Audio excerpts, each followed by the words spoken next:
Ару – древнее кыргызское слово. Значение слова расценивается как чистота, нравственность и духовность.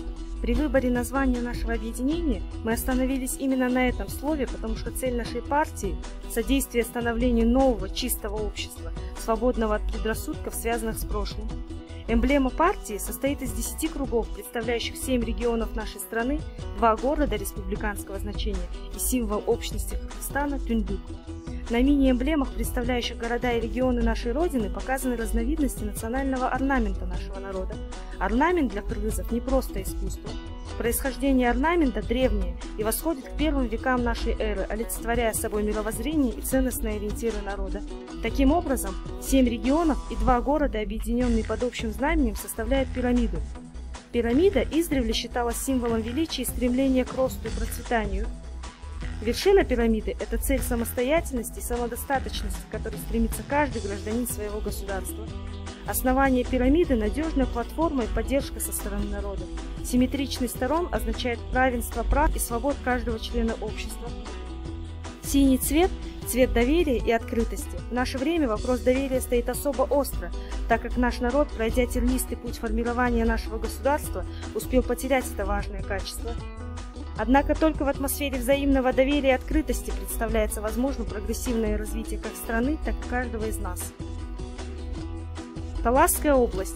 Узор на эмблеме символизирует крылья боевого тулпара Манаса. По преданию, Аккула был крылатым. Также это характеризует извечное стремление к свободе и широте мысли. Нарынская область. Архар.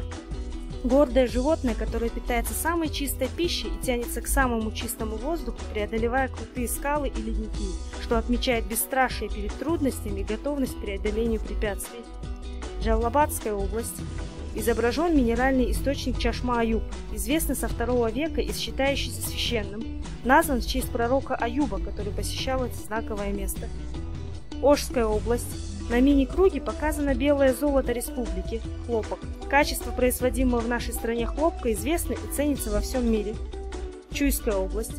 С момента становления государства край считался центром производства и промышленности. В древности особо прославленным ремеслом кыргызов было гончарничество и производство посуды. Узор отдает дань этому периоду становления кыргызской промышленности. Иссык-Кульская область. Жемчужина Азии, одноименное озеро, визитная карточка области и страны в мире. Баткенская область. Цветок айгуль. Уникальное растение, с которым связано множество легенд и сказаний не только Кыргызстана, но и всего Востока в целом. Город Ош. Торговый караван как знак пересечения величайшей артерии, связывающей экономику и культуру Востока и Запада. Город Бишкек. Столица названа в честь легендарного баатыра Бишкека. Мини-эмблема символизирует щит героя как защиту суверенности всех составляющих государства. Кыргызская республика. Для кыргызского народа Түндүк – символ отчего дома в самом широком понимании этого выражения как мира, так и вселенной.